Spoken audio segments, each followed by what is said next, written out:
So you've heard from the musicians, now I'm going to talk about my role as the sessions engineer and producer. I'm going to talk about the actual session itself and the vibe of the session, and lastly I'll mention the technology. So the session itself felt, despite the fact we were separated by about 400 miles, felt like a normal recording session there, with one significant difference. Normally in a session I can position the microphones, I can get things sounding as I want, and then I can start to be more of a producer.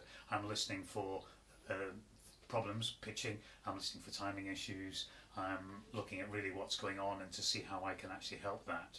And what I did notice was when we had network problems and we heard a click, my brain switched immediately out of producer mode and I became very much the engineer. In fact, I became the network engineer and I'm starting to look at diagnostic screens. So there's almost a dual role there, and it probably needs two people within the session to be able to do that.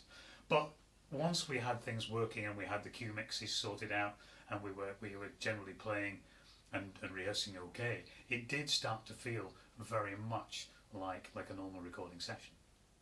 So once we had the headphone mixes sorted out, the session started to flow quite naturally. The conversations within the room felt very normal. There was less conversation, I think, between Edinburgh and London at that point. But by take 3, we were starting to get results that felt quite musical. About 50 minutes in, I made an observation in my notes that the conversation was truly three-way at this point, and the technology had blended into the background. And by 59 minutes into the session there, I wrote down this was the first take that felt actually truly usable. Okay, so let's think about the technology. We said that a side effect of Lola's impressively low latency is that there may be clicks and pops now and again. I was able to hear them through headphones as the engineer, but they didn't seem to be off-putting to the musicians. Probably more significant is the fact that the video is harder to reproduce quickly.